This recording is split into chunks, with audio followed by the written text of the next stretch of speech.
here. I'm asking you. I said, are you covering it? You're not answering. Let me be here. They tell me that you're not. What is going on? The non-transmission of the presidential election results on the IRF platform at the polling units due to technical glitches remains the elephant in the room. It won't work. That's why I'm here.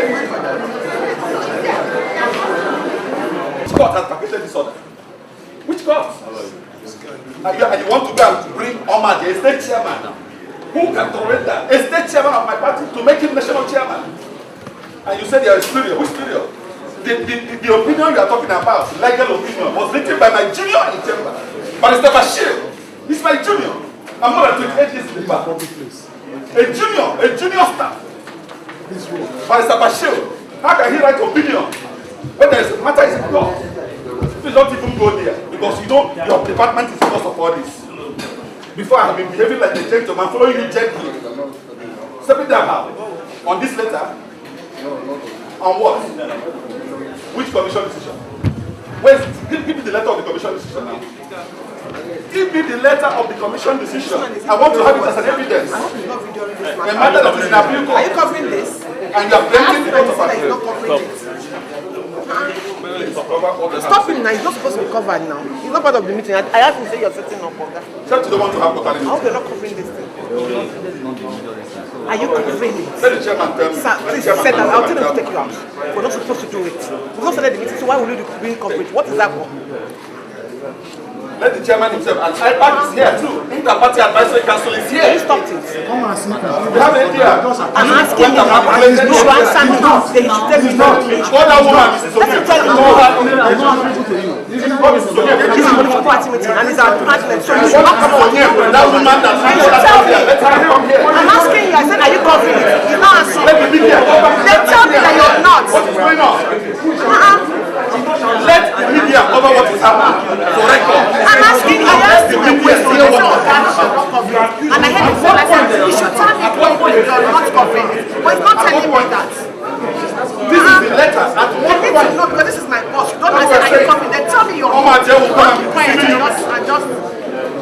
A state chairman for that matter. Where was he when I was defending the democracy for my colleagues? And I say confirm. Why are you shouting? You keep talking to that, you're not shouting. I'm not shouting. Yes, I'm not shouting. Very unfortunate. It's all rather unfortunate. Don't you accuse me for wrong? How can a particular department want to go? You're telling me about an opinion, legal opinion. Access to the opinion. Barrister Bashir. Barrister Bashir.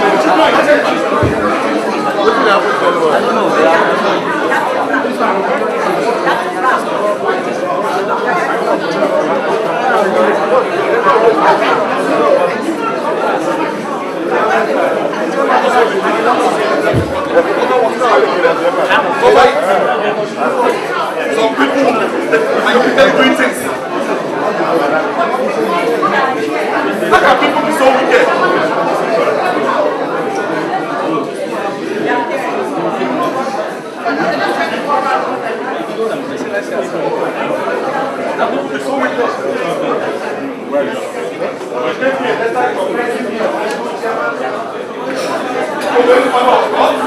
At what point? So if you know that, if you know that truly you have removed that sentence, put it in writing as a consequence. Put it in writing and give me evidence. Show me reasons. You are scared of putting it in writing because you know you already got of appeal. And they are party. And then it's a party in that party. Why are you recording? Why won't you record? People are the one causing every whole confusion. Please record it. Record it. The issue. Want to know the issue? This, God bless you. Channels. This is a letter from the commission recognizing Barrister Chief Kennedy Days as national chairman of INEC after I got a judgment from FCT High Court. And from then I have been acting as a national chairman. There is no other authority anywhere marketing. All of a sudden, some staff went, particularly from EPM department, and tampered on the website of the commission, removing my name and that of the secretary. And until now, I'm asking them, if they can't put it in writing, do that, they'll start public. has been suspended for a long time from Oshu, claiming that he's the chairman of the party. It cannot happen. After saving the democracy from collation center till now, somebody is trying to put me out of my seat. No way. Not in this community. I will address press on this, particularly on this issue. Chief and Secretary today, National Chairman National Alliance. And it's not going to stop here. We must dig in and find out actually. And if the commission does not reshuffle that department, the problem will continue. That is it. That I want to say that it's my pleasure to welcome the chairman and other leaders of political parties to this meeting. This is our first meeting since the conclusion of the 2023 general election and the fifth engagement with stakeholders in the last 3 weeks in our effort to review the conduct of the election. You may recall that we met with our resident electoral commissioners on 4th July 2023, followed by a meeting with our electoral officers and transport unions on 19th July 2023. And only yesterday, 24th July 2023, the Commission met with civil society organizations. More stakeholder engagements are planned in the next couple of weeks. Our intention is to focus on the election by way of introspection, stock-taking, review, and evaluation. The Commission is convinced that engaging with stakeholders is one of the best ways to learn lessons and continue to improve elections and the electoral process in Nigeria. Let me therefore seize this opportunity to welcome those who are attending this meeting for the first time as leaders of political parties. In particular, I would like to welcome the chairman of the Youth Party, the YP.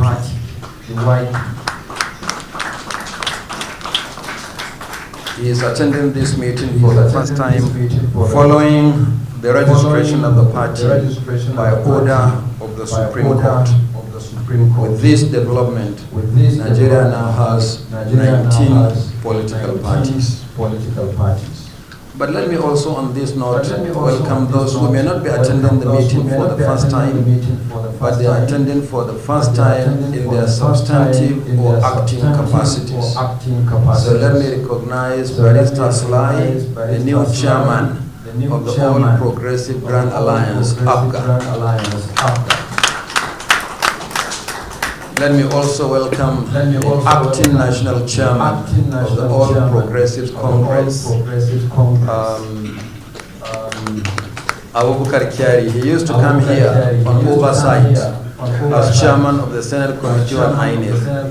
Now our paths don't cross. He's on the other side. Yeah, welcome. Let me also welcome the representative of the acting chairman of the People's Democratic Party, Umar Bature. And finally, the acting chairman of the new Nigeria People's Party, NNPP, Abadi. So now is the season of acting chairman, only one substantive. So you are welcome to this meeting. For the 2023 general election, political parties played a leading role in the election and the electoral process. Collectively, parties sponsored 36 presidential candidates and their running mates, 837 governorship candidates and their running mates, 1,100 senatorial candidates, 3,127 candidates for federal constituencies, that is House of Representatives, and 10,231 candidates for state assembly constituencies. The Commission also printed identity cards for 1.6 million polling and collation agents nominated by political parties to represent them at polling units and collation centers. And following the conclusion of the election, 7 political parties won senatorial seats, 8 parties in the House of Representatives, and there are 9 parties occupying seats in the various state houses of assembly.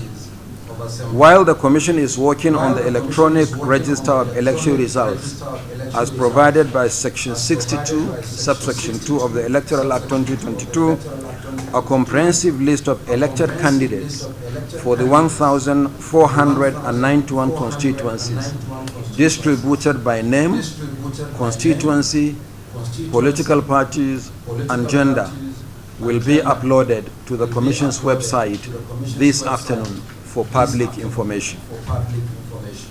The Commission appreciates the role of political parties through the Inter-Party Advisory Council, IPAC, and their roles are varied, ranging from voter education within the limits of available resources to off-cycle and general elections. The robust engagement with IPAC with the National Assembly contributed to the 4th and 5th alterations to the 1999 Constitution of the Federal Republic of Nigeria as amended and the enactment of the Electoral Act 2022. Working in partnership with us, political parties also supported the expansion of voter access to polling units and many innovations introduced by the Commission, including the online pre-registration of voters, nomination of candidates, and the accreditation of party agents. Parties also supported the Commission's effort to deepen the use of technology in voter accreditation and result management, as well as the provision of assistive devices in aid of persons with disability during elections. However, the Commission is aware that while there are many positive developments from the 2023 general election, there were challenges encountered which must be addressed. The Commission is aware that many aspects of the electoral process are currently being litigated in the various election petition tribunals. Nevertheless, we must review them broadly without touching on the merits of the cases in court.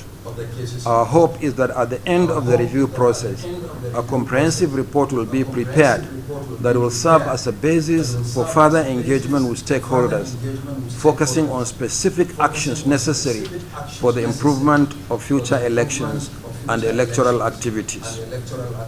As we review the general election, we also need to focus our attention on the forthcoming by-elections and the 3 off-cycle governorship elections in Bayelsa, Imo, and Kogi states. For the Commission, we are looking at some of the lessons learned from the general election to improve our performance in the forthcoming elections. We are focusing, among other issues, on election technology, recruitment and training of ad hoc staff, the conduct of some of our regular and ad hoc officials, security issues, logistics, in particular our relationship with service providers and the transport unions. I also appeal to party leaders for similar introspection on the conduct of your candidates and their supporters. The use of thugs during elections to harass election officials, intimidate voters, and disrupt processes, sometimes resulting in the destruction of election materials or even worse, must be addressed. Campaign in public by parties and candidates in the 3 states of Bayelsa, Imo, and Kogi commenced on the 14th of July as provided by the timetable and schedule of activities for the governorship elections. Sadly, there are already disturbing reports of clashes between opposing parties with claims and counterclaims of innocence or culpability. These claims help no one. Call your supporters to order.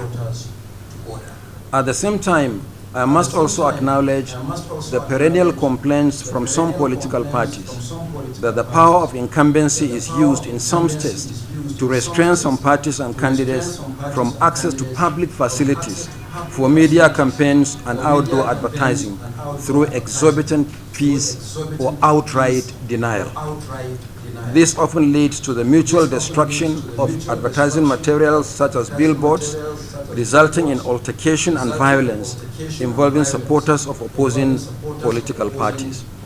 This matter will be discussed at the next meeting of the Interagency Consultative Committee on Election Security, scheduled to hold on Friday this week.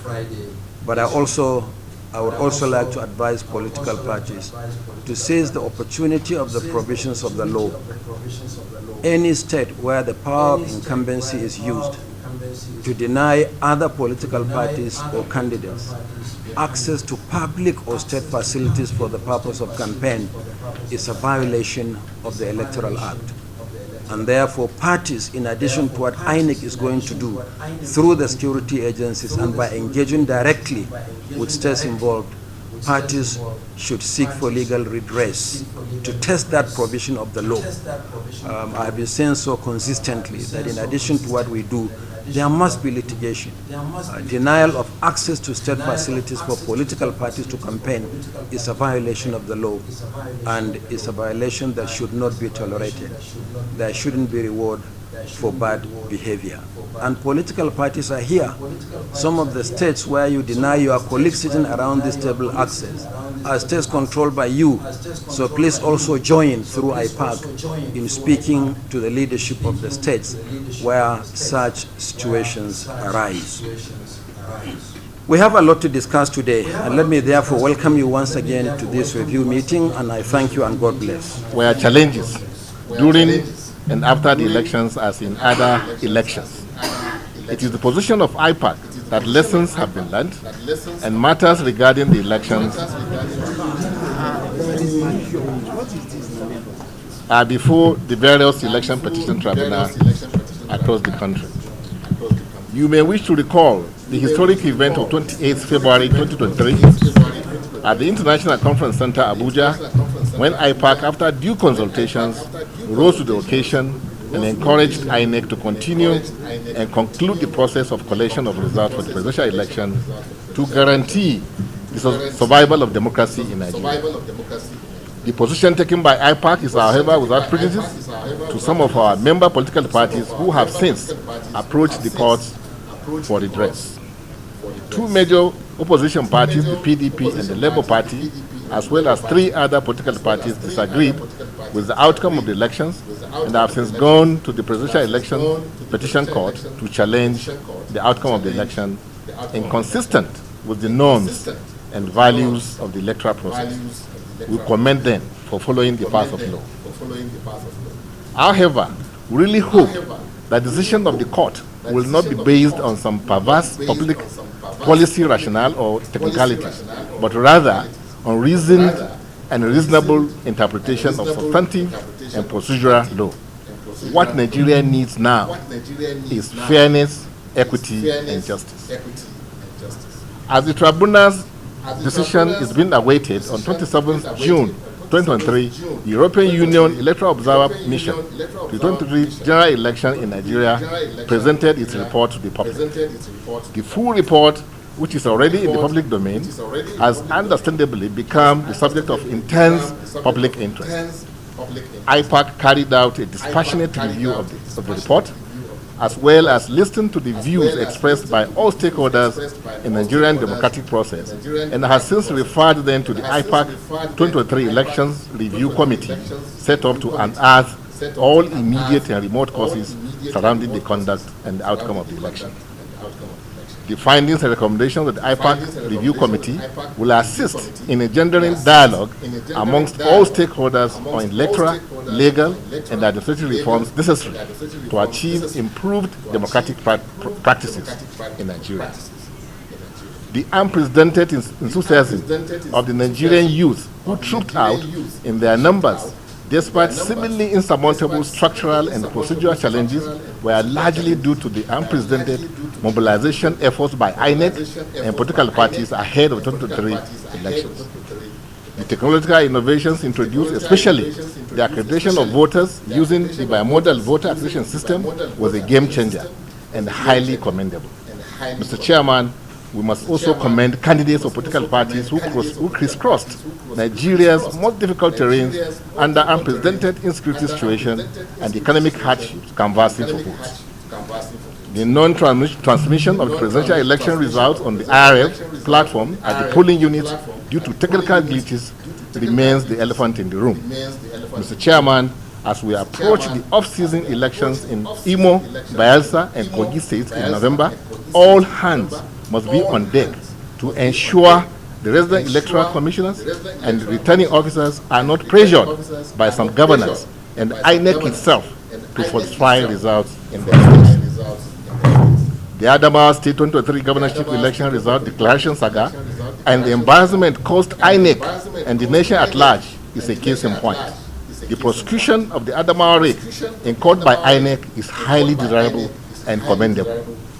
Equally desirable is action by all relevant security agencies to check the misuse of state resources in violation of the Electoral Act 2022, which prohibits the use of state apparatus to the advantage or disadvantage of any political party or candidate, Section 92, subsection 2 of the Act. Finally, IPAC understands that there are so many other factors that affected the conduct of 2023 elections, such as obvious ethnic profiling, religious sentiments, voter suppression, ballot snatching, hate speech, etc., which are beyond the Commission. Hence, the need for all the key stakeholders to work in harmony. With the INEC 2023 election review report, stakeholders will now be presented unique opportunity to work together with a view to improve the electoral process for future elections, beginning with the 3 off-season elections in November in Kogi, Bayelsa, and Imo State. I therefore invite all distinguished party leaders to be open-minded and patriotic in our discussions and the analysis of the INEC report to chart a way forward for a better electoral process in Nigeria. Thank you, and may God bless Nigeria.